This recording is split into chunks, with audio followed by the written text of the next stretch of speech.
Welcome to the Chapter 1 podcast, The Human Body and Orientation. We need to start by defining two main terms, the first being anatomy. It is the study of the structure and shape of the body and its parts.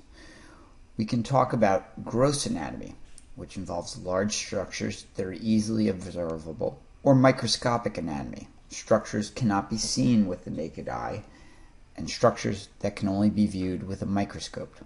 This is a look at the microscopic anatomy of the stomach wall. Here's an even closer look at the stomach, down to the cellular level.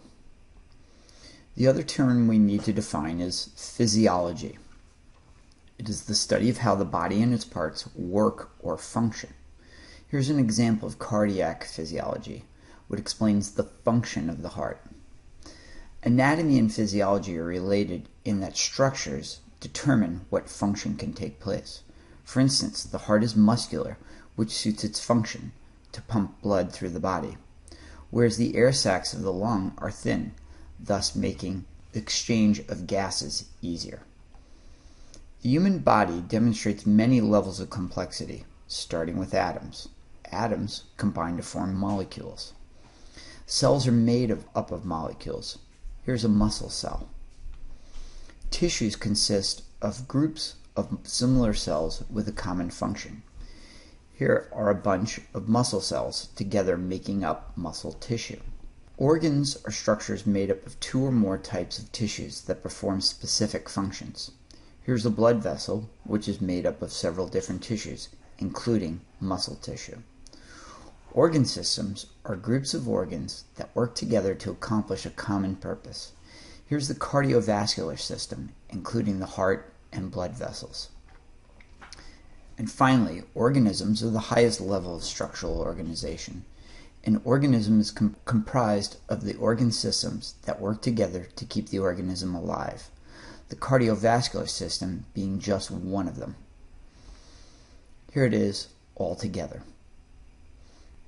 Let's talk more about the organ systems.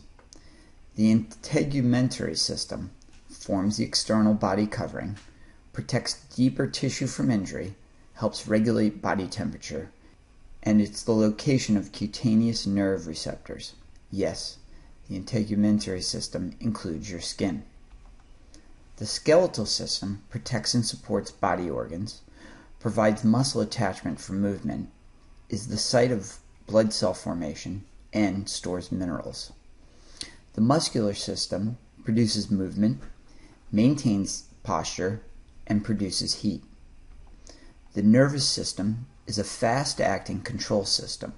It responds to internal and external change and activates muscles and glands. The endocrine system secretes regulatory hormones for growth, reproduction, and metabolism.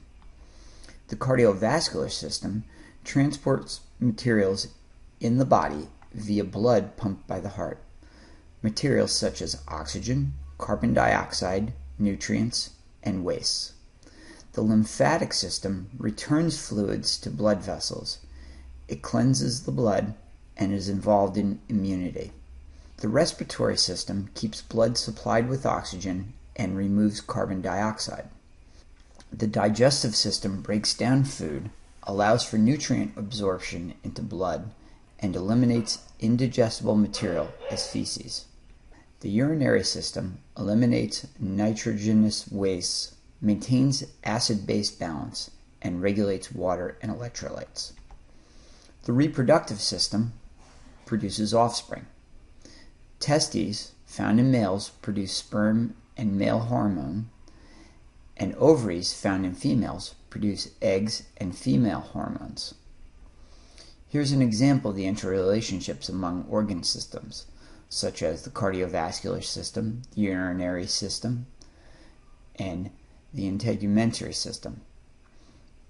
The point with this is that they all have to work together to maintain life.